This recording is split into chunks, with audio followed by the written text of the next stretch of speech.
Welcome to Picks with the Professor, the show where a real statistics professor gives you sports betting tips. I'm your host, Professor Sides, and for the latest updates, information, and picks, you can follow me on Twitter at Professor Sides. Today is Friday, July 29th, 2022, and this episode covers all of today's Major League Baseball games. In case you're new here, I built a mathematical model for win probability and totals using hitter and pitcher projections I've created along with weather data in order to make one side pick and one total pick on every game that's played Monday through Sunday, though there are no Sunday shows. That doesn't mean I recommend you do the same, as my goal in this episode is to share key information about today's games, give you a few things to think on, and explain why the model or I like a certain play in order for you to come up with picks that you are comfortable with. I never recommend blindly tailing or fading any pick, but rather to hear the justifications and thought processes to make sure you're fully on board with me or against me before investing your hard-earned money. And as I go through my plays, remember that there are no locks in gambling, so it'll give you our loves, likes, and leans to indicate my confidence level with respect to scaling wagers. And as always, please remember that good and bad variance will occur. So as much as I'd like to say it'll be profitable each and every day, that isn't a possible reality for any gambler. Yesterday just hit all the bad luck. Lost a couple one-run games, a couple games in the ninth. The Royals, Yankees, Yankees have one hit through 8 innings. Royals can't score, lose in a walk-off. The Cubs are a great pick yesterday. I tweeted about this. I don't know if y'all saw it. Pop fly to the third baseman to start off whatever the second or third inning or something like that. And third baseman drops it, and they get 3 runs that inning, all with 2 outs. You take that away, Cubs win 2-1. So, it happens. We'll have a day that the other direction happens, and we'll just get all the good luck. Hopefully that's today. It's always more fun when you get the good luck than the bad luck, but we always have to understand that's going to happen. That's why I say that little spiel every day. Sometimes it's bad luck. Sometimes it's good, good process. Just the results don't happen, right? Remember, we're talking about if they were to play the game 10 times, 100 times, what we think will happen in general. But in one game, anything can happen. So it's always try to just preach, good bankroll management. Days like yesterday are going to happen, and hopefully we will bounce back strong today. Get some better luck on our side. It's always a more enjoyable evening when that happens than the ones like last night. And before we get to today's slate, some reminders. Please hit that like button if you're on YouTube. Also, if you aren't yet, please consider subscribing or following. It's free, and the only way is when you turn notifications on to ensure you don't miss any of the college basketball, MLB, or college football content that this channel provides. Share with a friend if you know others in the game. Hit me up on Twitter or drop a comment from YouTube. I love those and try to respond to as many as I can. And again, a reminder, we've partnered with Horse Racing Today. For those of you who like to bet on some horse racing, you can find their stuff at horseracingtoday.net. They're a team of 5 with over 125 years of combined experience in handicapping horse races. There isn't an angle they don't know or bias they can't identify. And today, their favorite play is back at Saratoga. Their favorite is race 7. So check out their shows on YouTube. Check out the website. All those links are in the description. Today, no day games. We'll start us off. There's 2 games here at this 6:40 p.m. Eastern slot. The first is Mets at the Marlins. Chris Bassett versus Sandy Alcantara. Our boy Sandy here is fantastic. I don't know what else to say about him. We've talked about him a lot this season. The key here is I think in general he's kind of overvalued. As good as he is, I just think the prices are way out of whack. He can't score any runs for that team, and that's obviously a big problem for that offense. They won't have as an easy of a time scoring now that they aren't facing the Reds bullpen.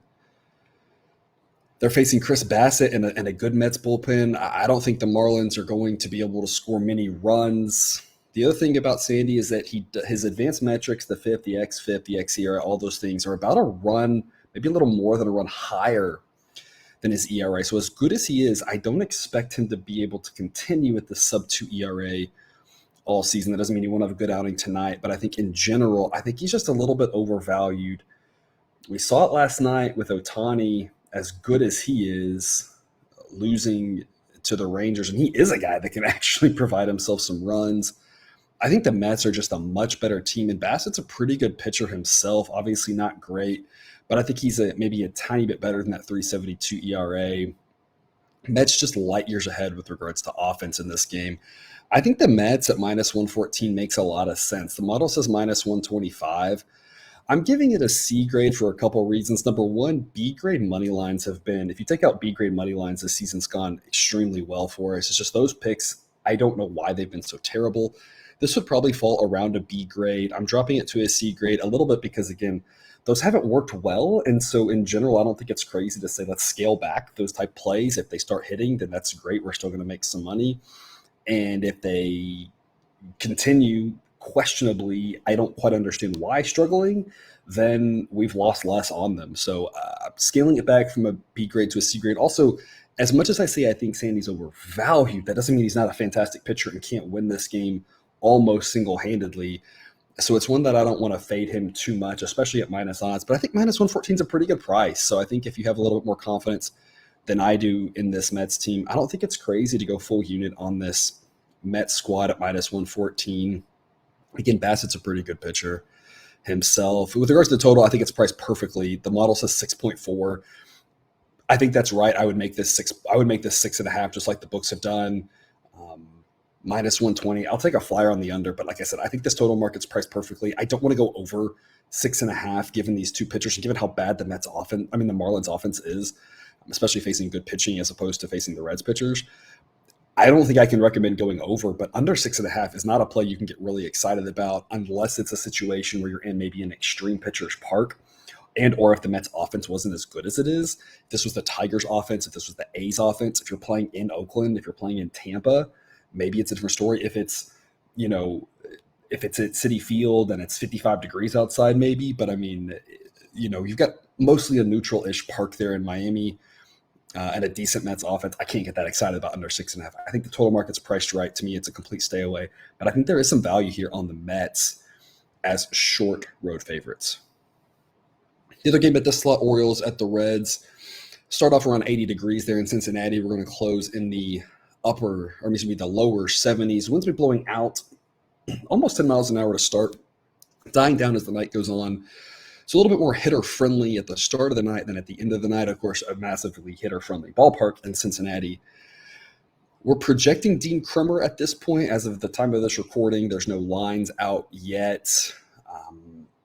Obviously, if that changes, then I'll update the sheet and tweet out what's going on there. If it is Dean Kremer, he's the guy whose turn it would be against Mike Minor. You do have a solid edge here starting pitcher-wise for the Orioles. Kremer probably not as good as that 3.06 ERA.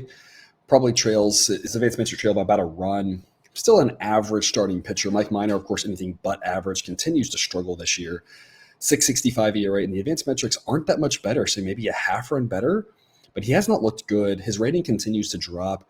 He's getting a little bit of a boost still from historical data, but that's starting to fade really quickly. He's really trending towards one of the worst starting pitchers in baseball in the database. And that's kind of how he's looked. He's looked terrible. The Orioles are a team that's playing really well. I tweeted about this yesterday. I really hope this team doesn't sell. They're a fun team to watch. They've been winning. I think we're all, unless you have a reason to root against them, you're a Guardians fan, maybe a Twins fan in the midst of that wild card race, right? With them, obviously the Twins are, doing better in the Central, but if they get caught there, maybe they want a little more cushion for the wild card. If you're a Rays fan, if you're a Jays fan, I guess, right? Maybe you're not rooting for the Orioles, but otherwise I think most of us are rooting for this team. And so I really hope they keep it together this weekend. I think the Orioles win this game. I've got them at a minus 153 favorite. So if we can get a price in the minus 130s on them, if we can get a price like minus 130, it'd be an A grade on the Orioles. I'd be very comfortable laying a little bit of a price with them. I think their offense is still better than the Reds. And I think their relievers are light years better than the Reds. So they'll have a massive edge every inning on the mound in this game. Even if we call their offenses a wash, I still think the Orioles have such a big pitching edge. I think they can go on the road and get this win.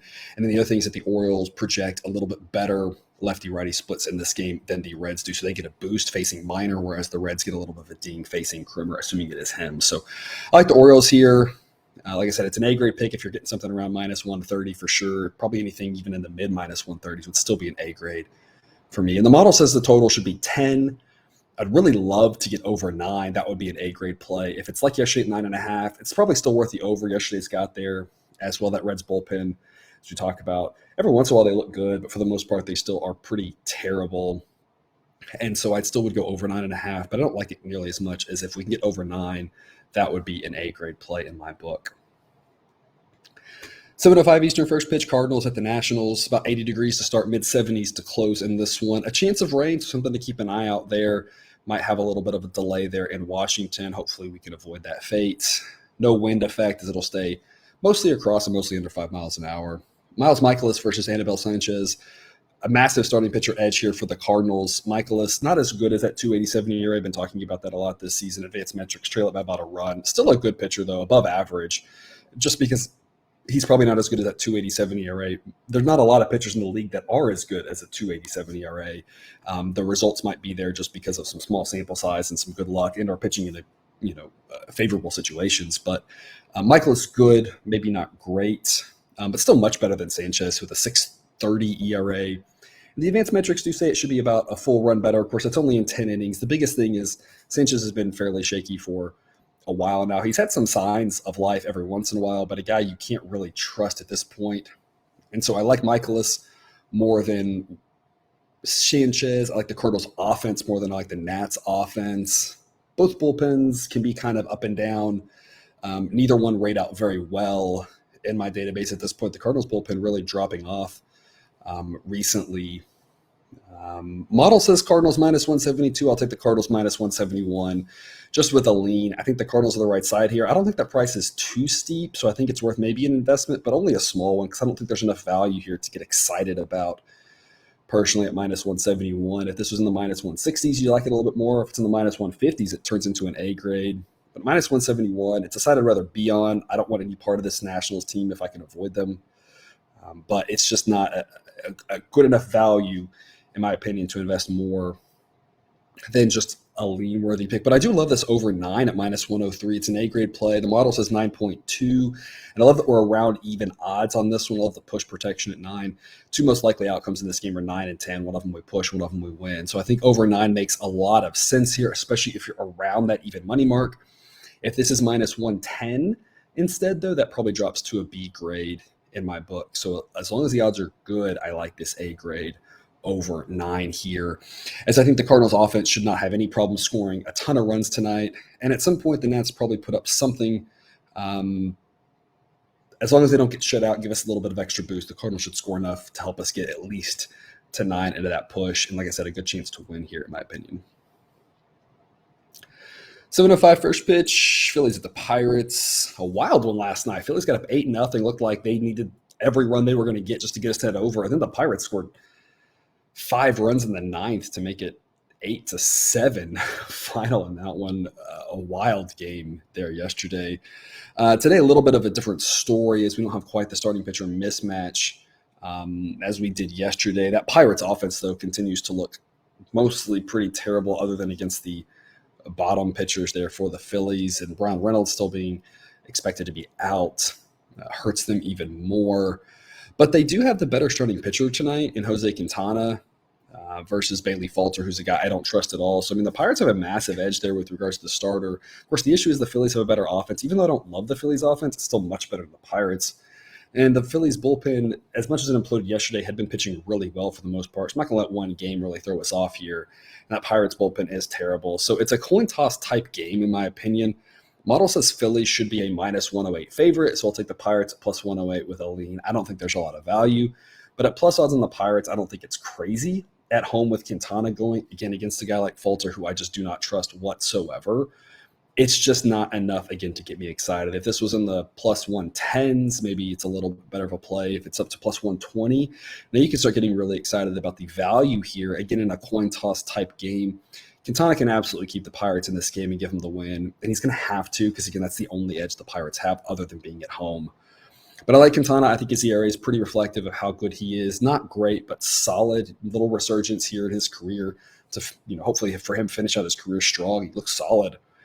Falter, a guy who actually underlying metrics are worse than his 5.18 ERA. So again, I cannot underscore how much it's about the pitching mismatch. You can look first 5. My issue with first 5 is that I'm assuming that the odds are going to be kind of stacked against you because everyone else knows the same thing we do. So it's not like I think there's an extra edge there because everyone else knows that Quintana is the only thing the Pirates have going for them in this game and that Falter's not very good. So my fear is with first 5, you're probably having to lay decent odds with the Pirates. And at some point, I'm not sure how much that makes sense because they still have a terrible offense. But if you're not having to lay too big of a price, maybe a first 5 market, something that's worth your while because the Pirates bullpen is terrifying. But I think Quintana gives them a chance. I'll take a flyer there at plus 108. And I'll take the over. Again, I like the plus odds here at plus 105, but otherwise I think 8.5 is the right number. Model says 8.6. I would just have this at 8.5, maybe at minus 115 on the over rather than plus 105, maybe minus 110. And so knowing that I think it should be minus 110, minus 115, and we're getting plus 105, I think there's a little bit of value there. I'll take the over. But again, I'm not that excited about it. Knowing how bad the Pirates offense is, it throws a wrench to trying to handicap this game because Fulcher is bad enough that the Pirates can score a few runs, but the Pirates offense is bad enough they may not score. So I don't really know what type of game to expect here. It's one of those weakness on weakness type situations. And so I think that makes the total market a little bit tougher to peg in this one. And like I said, I think expected value wise, I think they've pegged it pretty well. So again, I think the Pirates at plus odds may be your best investment. Just hopefully you can get something a little bit better than plus 108. Like I said, plus 108's not a bad price, but like I said, it's not exciting at all. 7:05 Eastern, first pitch, Royals at the Yankees. Talked about this already, how the Royals just could not get it done last night. Tonight will be a low 80-degree game to start and an upper 70-degree game to close. Some rain in the area, so something to keep an eye on there. Might have a little bit of a delay. Nothing that looks like it's a problem, but it could throw a wrench a little bit in some of the timing of this one. Winds will be blowing out 5 to 10 miles an hour for the entire game. Chris Bubik versus Garrett Cole, obviously a massive starting pitcher edge for the Yankees. I don't think that's news to anybody. Both of these guys, ERAs, fairly reflective of who they are. Bubich maybe a little bit better than that 5.53 ERA, but not by a ton. Again, massive edge there to the Yankees, massive edge to the Yankees bullpen, massive edge to the Yankees offense, and the Yankees are at home. Everything points to the Yankees in this one. I just can't get behind a price of minus 365 for the Yankees. To me, it's Royals or pass, and if you pass, I don't think that's crazy, but you think about a game like last night where we had the Royals, plus 200 basically, and they had a real good chance to win that game. I think tonight's even less likely, obviously, based off the odds, but baseball's weird. Anything can happen. We never would have expected the Astros to get swept by the A's. We never would have expected the Nats to win the first two in Washington earlier this week. Minus 365 is bonkers. I just think that's a horrible investment. I think you're adding such little payout that is not worth your time. And I feel the same thing with the run line because the Yankees could easily win this game by one, just like they did last night. And what do you have in LA? Minus 190 or something crazy for them to have to win by more than one. In a situation where the Yankees don't care if they win by more than one. If they win by 1 or by 10, it's still a win for them. And so I just don't think the Yankees are worth the investment. Like I said, it's Royals or pass. Pass makes a lot of sense. But I think baseball is random enough that plus 323 is just a lot of value. Anything can happen. The Royals probably lose.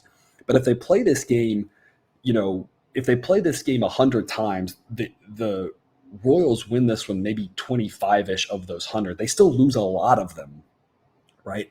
But they win enough times that plus 323 makes a lot of sense. The model says that the Royals can win 26% of the time. That says it should be the price of 280.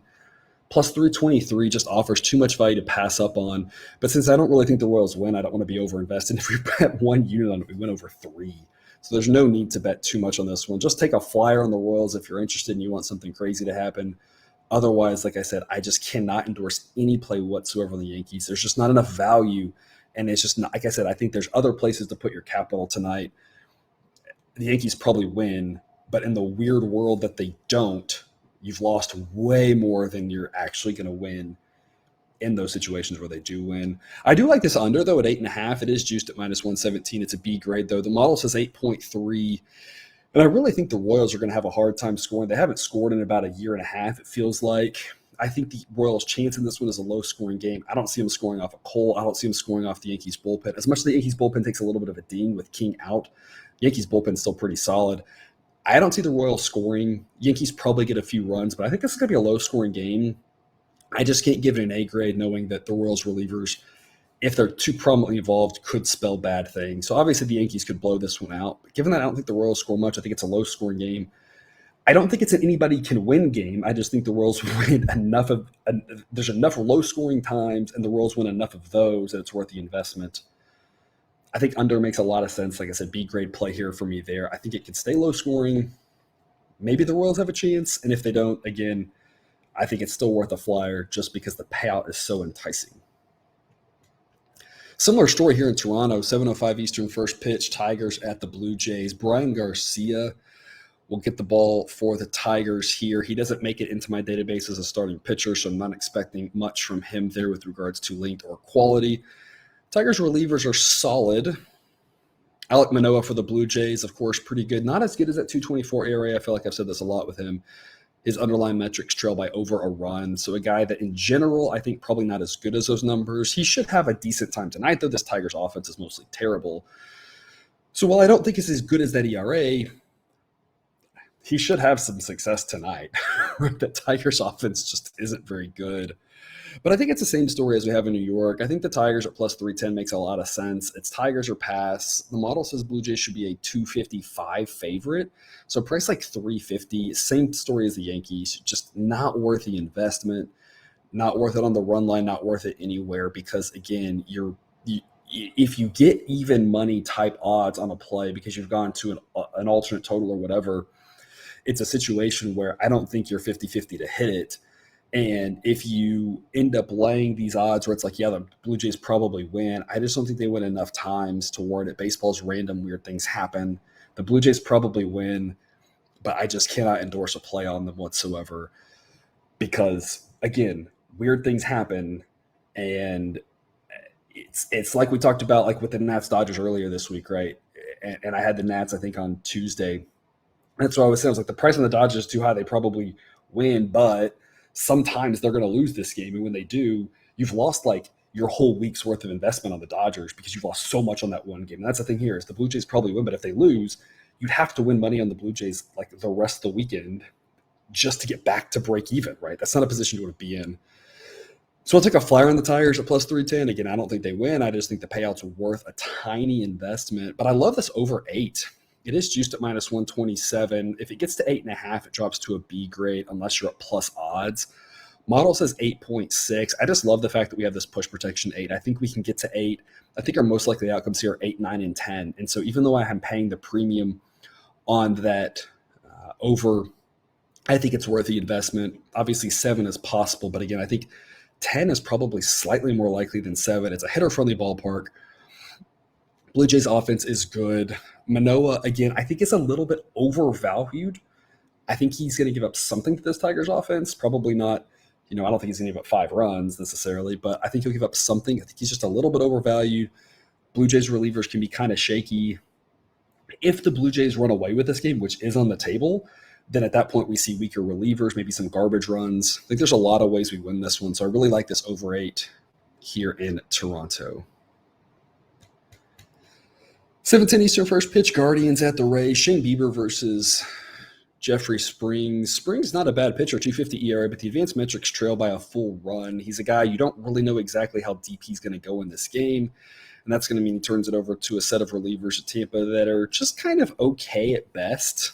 They can kind of mix and match and kind of get the most out of their guys, but it's not a relief corps that you feel overly confident in. Their offense isn't anything special. Not that the Guardians' offense is anything special either, but Shane Bieber is. I think the wrong team's favorite in this game. It's an A-grade play for me on the Guardians at plus 105.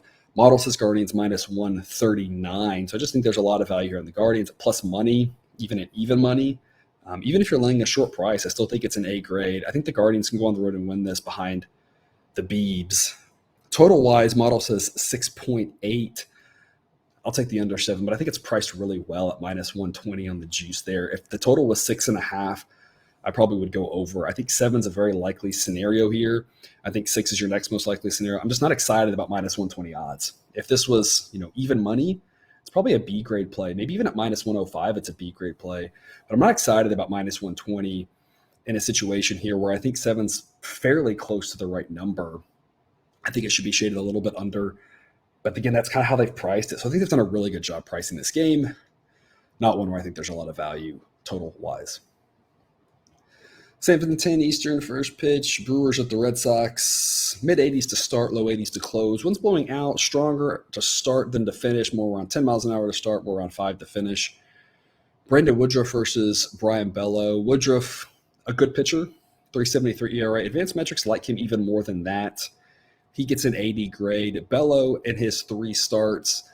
I'm going to completely ignore the ERA and say the advanced metrics say his ERA should be in the low 4s. He's done okay. He gets a 95 grade in the model, maybe just a little bit above average. He obviously has a lot of potential. Probably not going to realize it all this year, but an okay starting pitcher. The biggest thing with this Brewers offense is they're so hit or miss, and we saw it 2 days ago against the Twins. How I faded the Brewers, even though Corbin Burnes was pitching, and Burnes gave up a few runs to that Twins offense. And I think this is kind of a similar setup. The difference there is that the Brewers just went off and just started hitting home runs like crazy. And that's obviously on the table with this Brewers team. They just rely so much on that home run. When they don't get it, things go really south for them. I'm a little bit nervous backing the Brewers at some of these prices that I've seen of them lately. I don't think they're that good. Backed them a little bit at home against the Rockies. Made sense for a couple of those games, and we got some winners. But then by the end of that series, it was almost like the tables had kind of turned, and the Brewers all of a sudden got some respect that I don't quite think they deserve. So we went with the Rockies in that last game of that series on Monday, and that got us the win. I just don't quite understand this price here for the Brewers on the road to be a minus 161 favorite. I think Woodruff is good, but I don't really see one area where the Brewers have a massive edge. I think they have a solid edge with regards to the starting pitcher, and they have a solid edge maybe at the back end of the bullpen, but overall bullpen depth, unless you can guarantee me 7 innings from Woodruff, which obviously he might do, but unless you can guarantee me 7, there's going to be some Brewers pitcher here that's not very good. It's all small edges. I think their offense, still a little bit better than the Red Sox, but there's no like massively big edge. I think the Brewers should be favored in this game, but on the road, I just can't see a price like minus 161 that implies that they win this game something in the low 60% of the time. And that just seems like way too much, in my opinion here. I've got them winning this 54.4% of the time. It implies a line of 119. It's an A-grade pick for me on the Red Sox at plus 148. This Red Sox team is very confusing. Who knows what the heck you're going to get out of them? And that's kind of what I'm hoping for at plus 148. If they lose big, I don't really care. A small loss, a big loss doesn't really matter. It's still a loss, but they might come out and win. And on plus 148, that's just insanely good value for me. So it's an A-grade pick on the Red Sox. I'll take a chance here with a moderately priced dog and say, as good as Woodruff is, I don't think he's good enough to justify this sort of price. In my opinion, if this was Burnes, I think this price makes a lot of sense. But as good as Woodruff is, he's no Corbin Burnes. Burnes is a solid step ahead of him, in my opinion. I don't think Woodruff's as good as Burnes, so I don't think this price makes sense. A-grade play for me on the Red Sox. And an A-grade under on the 9. I like the minus 103. The model says 8.7. And Fenway's been pretty erratic with regards to what type of park it's been. It's had some really, really high-scoring games, but it's had a lot of low-scoring games as well. This Brewers offense, like I said, is pretty hit or miss. I'm going to take a chance and say that they're going to be a little more miss tonight than hits. This Red Sox offense can score a few runs, but is a shell of itself. I think it's a lower-scoring game. I think somebody wins this game 4-3. I don't know who, and since I don't know who, but either team can win a 4-3 type game. I love plus 148 on the Red Sox, and I love this under, as I don't think either team's going to be able to score too many runs. Obviously, in the back of your mind, there is the chance that the Brewers just hit a whole bunch of home runs. They can do that, but goodness, if they aren't hitting home runs, this offense is pretty bad and struggles to get on base. I don't think this is the right situation for them to be hitting a ton of home runs. I think Bello is good enough that I think he can hold them down. Low-scoring game, anybody can win, so it's under in Red Sox for me there in Boston. 7:20 Eastern first pitch, Diamondbacks at the Braves, mid-80s to start, low 80s to close. As usual in the summer in Atlanta, chance of a pop-up thunderstorm there, something to keep an eye on. Most likely scenario is you have no idea that there's any rain even in the area because you don't even see it at the ballpark. It's obviously what we're hoping for. Wind will be mostly across tonight. Maybe a slight breeze out to start, but it might be more across. So kind of an out/across wind early. Might give a little bit of help to the hitters, but not by much. Madison Bumgarner versus Kyle Wright. Guy in Kyle Wright, who we've backed a lot this year, has been a lot of fun to be a part of the ride. He's given us 2.95 ERA, and the advanced metrics aren't that far behind it. He's a pretty dang good pitcher, in my opinion. Madison Bumgarner, a little bit overperforming this season. A guy we've backed early in the season when he was undervalued and been mostly fading going on down the stretch or in the middle part of the season here. Like I mentioned before, we really have been zigzagging with the Braves. It's been all about the prices on them. I think have been kind of all over the map. It doesn't really make a lot of sense to me. There's been, we'll kind of like back the Braves for 3 in a row, then fade them for 3 in a row, back them for 3 in a row, fade them for 3 in a row. Back on the Braves here today after fading them all 3 games against the Phillies. I think this price of 204 is a little too short. The model says 232. The Braves are at home. They have a better offense. They have much better relievers and have the better starting pitching. I'm comfortable laying a price that starts with a 2. It kind of aligns fairly similarly, in my opinion, to the Jays and the Yankees game, except the prices just don't make any sense. But in all three of these games, you've got a home team with a better starting pitcher, maybe a better relief core, maybe not so much with the Blue Jays situation, but there they make up for it with the offense and better offenses. All of these games, I'd be very comfortable laying a price like minus 204 here. It's just that for in some reason the Yankees and Jays are having to lay an extra $1.50, which blows my mind why it's that much. I don't see these games being that much different. Diamondbacks aren't good. The Tigers aren't good, and the Royals aren't good, and the Yankees, Jays, and Braves are. I don't see how they're that different. I mean, maybe a little bit, maybe a dime, maybe 20 cents, but $1.50 just makes zero sense to me. Again, model says 232. I'll take minus 204. It's borderline A grade. It's only not getting an A grade because we are having to lay such a price. And I'm not sure it's really worth a 6-unit investment to win 3. I think 4 to win 2 makes a lot more sense given how I'm scaling things.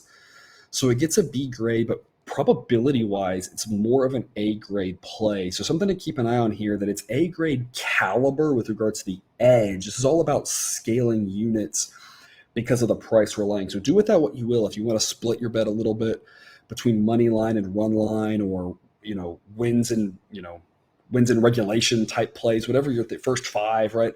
Whatever you're thinking here, like I said, this is an A grade quality play.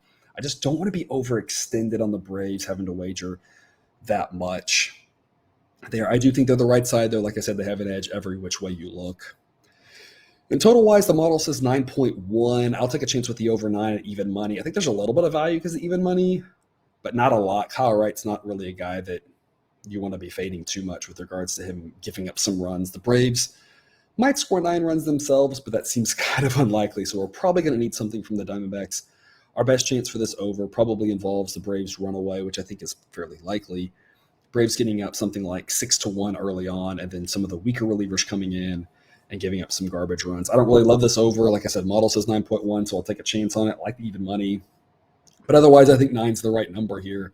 So it's not one that I really like going over or under on. Main play, back to Braves, in my opinion.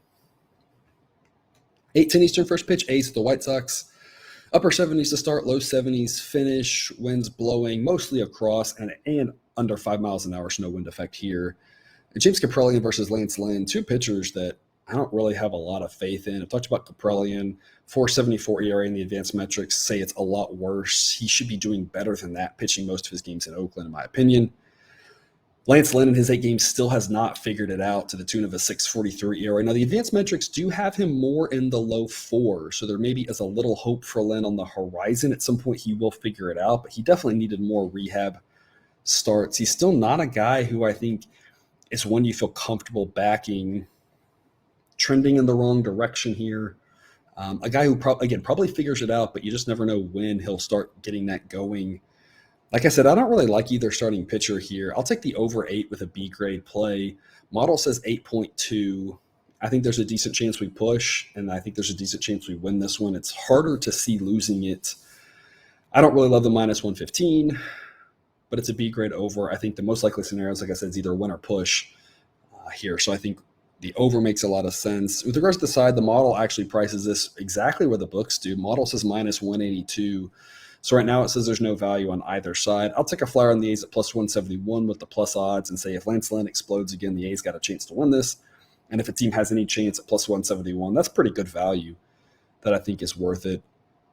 Obviously, the White Sox relievers are a little bit better than the A's relievers. So the hope there is that the A's can get up early on Lynn, be up something like 4-3 after 6, and then hold on for dear life. If the White Sox have a lead after 5, probably doesn't bode well for the A's. Like I said, I don't think there's a lot of value. I'm not really excited about it, but I think the A's at plus 171 probably worth a flyer. I don't really like backing the White Sox here at these huge prices because I just don't trust Lance Lynn fully yet. 8:10 Eastern first pitch.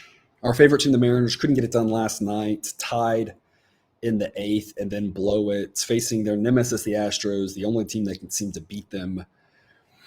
Robbie Ray versus Justin Verlander should be a solid pitching matchup here. The last time Ray pitched, the Astros really hit him hard. It'll be interesting to see if that happens again. Verlander with a 186 ERA. Now, the advanced metrics say he's not that good. Again, how many pitchers are, but obviously still a fantastic pitcher. The model likes Verlander more than Ray. The model, as much as it likes the Mariners bullpen, thinks the Astros bullpen's better, and of course likes the Astros offense better. And the Astros hit lefties better than righties. Been talking about this a lot with this team. They do have two really good lefties in Yordan Alvarez and Kyle Tucker, but with Brantley out, they're a very right-handed heavy team, and so they project to do better against lefties. That gives them a little bit of a boost here. Model says the Astros are the side to play here, but doesn't like the price. Says Astros minus 170, so I'll take minus 171. Again, the price just isn't really that good here. But it's hard to fade Verlander, and as much as we've liked Robbie Ray, the Astros can hit him really well last time. I think the Astros are the side you want to be on. I just don't really love minus 171. And the run line's kind of the same issue. I just don't think there's a lot of value in it. So it's the side to play, in my opinion. I think it's okay if you want to lay the price with the Astros, but I just don't think it's a great investment. I think we're having to pay too much of a premium, so it's not one I want to be invested too heavily in. And I'll take the over 7. Model says 7.7 should be the right total, so it says that 7.5 is the right number. At minus 125, this is trending towards 7.5, so it feels like we might be there soon enough. Only a lean, though. I can't get too excited about an over, given that Ray is still pretty solid. He's kind of figured it out and become a decent pitcher again here over the middle of the season. And, of course, Verlander could easily go 7-8 shutout innings. Can't get too excited about an over. So again, I think it's priced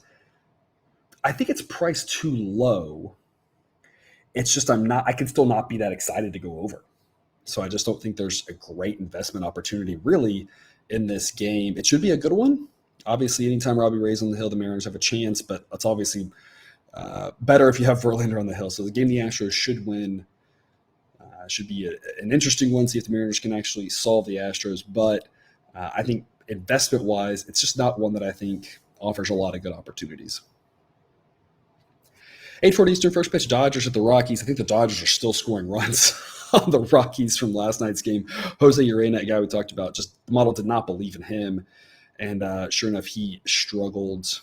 Kind of finally, we've been fading him all season, or since he's come back up here, and finally worked out for us, backing the Dodgers there. Tonight it'll be mid-70s to start, low 70s to close. Wind's blowing out 5 to 10 miles an hour. Julio Urias versus Chad Kuhl.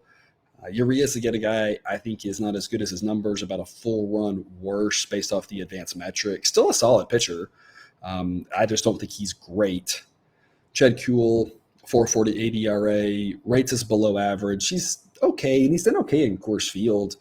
But I still think there will be a lot of runs in this game. 11.5, I think, is too low. It's a B-grade over. Model says 12.1. I think the Rockies score as opposed to last night. Rockies hit lefties really well. And, of course, Urias being a lefty. So I think that bodes well for the Rockies. I think that they can score some runs. Kuhl, I don't think is good enough to hold the Dodgers down, not in that park, not with the wind blowing out. I think there's a lot of runs in this one. Over 11.5 is a B-grade play. And I'll take a chance on the Rockies at plus 196. I think it's good enough odds. Just a lean, though. I don't think it's really worth more than the one-unit investment. Model says 196 is the right price. So basically just says it's Rockies or pass unless this number comes down. If the number comes down and you're able to lay a number with the ones with the Dodgers, maybe that makes sense. But at the prices right now, a price like $215, just a little too steep for the Dodgers. Rockies might offer a little bit of value. Again, Kuhl's pitched okay in Coors. He's going to give up some runs to the Dodgers. But if he can just be mediocre against that good Dodgers offense, I think the Rockies, again, the way they hit lefties, I think they score some runs off Urias. Should be a high-scoring game. Rockies got a puncher's chance in this one. Plus 196 offers some good value here, and I'll take a flyer and see if we can get the underdog to win there at home. 9:35 Eastern, first pitch, Rangers at the Angels. Mid-70s to start, around 70 degrees to close. Martin Perez versus Patrick Sandoval, two really good pitchers here. Two really good lefties on this one. So if you're staying up late, could be a pitcher's duel in this one. A game I think is priced pretty well. The model says Rangers minus 103. I'll take the Rangers at minus 106. I don't really think there's any value, though, in this one. Obviously, the Angels' offense is a shell of their April selves. This Rangers' offense is a little bit better, but they're on the road that kind of balances that out. It's a coin-tossy type game. I have no idea who wins. I'll back Perez because Perez has been more fun to back than Sandoval's been. But like I said, I think this game's priced really well. It's hard to figure out how either team has a big edge because, like I said, the only difference between these two teams, in my opinion, is that the Rangers' offense is better. But again, you're playing the game in Anaheim, so like laying minus 106, even though you have the better offense, but you're on the road. I don't know. Like I said, it's just not that exciting to me. Both starting pitchers are good. They rate very similar. Both bullpens aren't. I don't know what happens in this game. I'll take a chance with the Rangers, but again, at this price, I don't really think it's worth much of an investment. And the same thing with the total. The model does say 7.9, but with these two pitchers, I'm a little nervous. It's kind of like the Mariners-Astros game. Model likes over. I'm just downgrading it from what the model would say a B to a lean, just because, again, both of these pitchers, you could see a game like last night that's 2-0. So I like the even money. I think over is the right side here. I just, again, am not that comfortable playing it, so I can't get to a B grade there. Again, I think there's just better investment opportunities on the night for us. 9:40 Eastern, first pitch, Twins at the Padres. Be upper 60s to start, mid 60s to close. Wind staying under 5 miles an hour. Joe Ryan versus Blake Snell. Joe Ryan, not as good as that 2.89 ERA, about a run higher according to the advanced metrics. The biggest thing with Joe Ryan, though, of course, is that the advanced metrics don't like him as much because he's a fly ball pitcher, and they expect him to give up some more home runs. Tonight, I don't think is that night, though. Not in San Diego, not at night, not in July. It sets up to be a real pitcher-friendly night with regards to a fly ball pitcher. And so I think that that's going to help out Joe Ryan. I think that he actually projects tonight to be better than if he was playing, in Denver, or if he's playing in Atlanta or something else in a July night. This kind of sets up really well for him in that park versus Blake Snell, a pitcher who not as bad as that 4.75 ERA. The advanced metrics think it should be a full run better. The model says these pitchers are equivalent, though. Again, I think I give the edge to Joe Ryan, and I think the environment sets up really well for him. Twins offense is better than the Padres offense. I have no faith really in either bullpen. I think the Twins at plus money makes a lot of sense. It's a small edge, but it's a good enough edge in my opinion to give this an A grade. Model thinks the Twins should be road favorites, and I tend to agree. Both of these teams are kind of confusing. Both of these teams win a bunch of games and make you think they're good, and then they lose a bunch of games and you go, no, they're garbage. Padres, of course, just lost 2 out of 3 to Detroit. Could have lost all 3 of those games. The Twins have had similar stretches. It's not that I think either team is good or great. Both teams are good. Both teams are solid. Both teams have a lot of question marks. I just think the pitching matchup favors the Twins, and the Twins' offense is better. I think the Twins should be favored in this game, even though they're on the road. Plus 104, anything even money plus odds makes a lot of sense. It gets small edge, but one I really like and want to exploit here that I think Joe Ryan can have a good night there in Petco Park. With regards to total, I'll take the over 7.5. Model says 7.8, but again, not one I'm really confident. I think a lot of these totals are starting to get really accurate as opposed to early on in the season when I think they were missing. Starting to nail these totals, in my opinion, there's just harder to find value on them. I think 7.5 is the right number for this. I kind of lean over, but again, on a July night in Petco, it's not one that I'm very confident in because this could easily be a 3-1 game and nobody would be surprised. So again, main investment here, I think, is the Twins. And then to close us off, 10:15 Eastern, first pitch, Cubs at the Giants.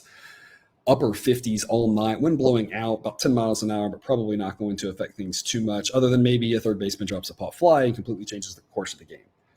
Other than that, at least the wind will be as strong as it was last night, hopefully avoiding that fate.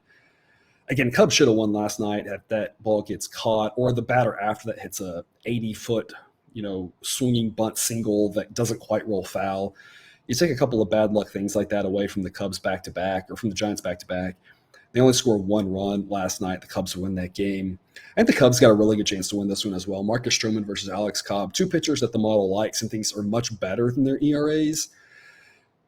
Stroman, model thinks should be about a full run better than his ERA. Cobb, closer to a run and a half. Again, I like both of these pitchers. Both these offenses, though, rate above average. Cubs bullpen, though, is the big advantage in this one. Plus 129 just makes no sense in my opinion. The model says it's a coin toss game. And I tend to agree. I don't understand this line. Last night's line, I think people missed the lefty-righty split. And again, if you take that one thing away, we nailed that one. But tonight really confuses me. Giants minus 139. I don't think the Cubs are that great, but the Giants have performed worse over the last month than the Cubs have. And it's not that the Cubs have been good. I know they had that little winning streak, but they had a massive losing streak before that. And the model kind of treats that the same. And the model's not like, oh, yeah, you've been winning. The model's like, you won some, but you also lost some, and doesn't really do much. The Giants have just mostly been losing. They haven't been very good as of late. I don't see how they're that good of a team. I mean, you might give the Giants a slight edge on offense here. I'm fine with that. But the biggest discrepancy in this game is the relievers. And Cobb isn't really a guy that I trust to go 7 innings. He's most likely scenarios he goes 5. It means you have 4 innings of the Giants bullpen here. I just 139 on the Giants says you give the Giants home field advantage, and then it says that on top of that, the Giants are still a decent bit better. And I'm like, maybe if the bullpens didn't matter and you only played 5 innings, I absolutely believe that. But the relievers here matter. This Giants bullpen is terrible. The Cubs relievers are solid. Again, you never know if someone's going to get traded in the middle of the day here as we approach the deadline. But this line makes no sense to me. This is a coin tossy type game. Plus 129 makes a lot of sense here. A-grade play on the Cubs. With regards to the total, I'll take a flyer on the over. Another one, though, that I think is priced fairly well. The model says 7.6. Giants bullpen is going to be prominently involved, so I think in that case, the over is the way to go. The over has hit more with the Giants this year. Partially, the people, a lot, and myself included, a little bit slow to realize just the changes that happened in that park would make it be a little more hitter-friendly. On top of that, just a little slow to realize how bad the Giants bullpen is, and that this Giants offense is decent. I think 7.5 is too low. Like I said, I like both starting pitchers, but Giants bullpen involved and the Giants offense being decent. I think there's enough runs in this game to get over. C+ pick, almost a B grade pick. Just couldn't quite get there. Plus odds maybe would be the thing to do it rather than even money. Just couldn't quite get to a B pick. But again, I think the over makes a lot of sense there, given the Giants, again, mostly an over team this season, especially with these really low numbers like that. And so that's all the games. I'll recap the 8 plays for you. A lot more than yesterday, a lot more on the slate today, a lot more that I like on the slate today. Yesterday's slate was a lot harder to peg, in my opinion. We got the Cards Nats over 9. Got the Tigers Blue Jays over 8. Got the Guardians at plus 105 at the Rays. The Red Sox plus 148 home against the Brewers, and the under 9 in that game. I've got the Twins plus 104 at the Padres and the Cubs plus 129 at the Giants. And that's all I have for you today. Thanks for tuning in to another episode of Picks with the Professor. A reminder to check out the Google Sheet for model picks, projections, and results. You can find that link and more at the website, www.pickswiththeprofessor.com. If you haven't done so yet, please click that subscribe button to ensure all the sports betting content we provide on this channel is dropped right into your feed. And I'll see you tomorrow. And until then, remember, you can eat your betting money, but please don't bet your eating money.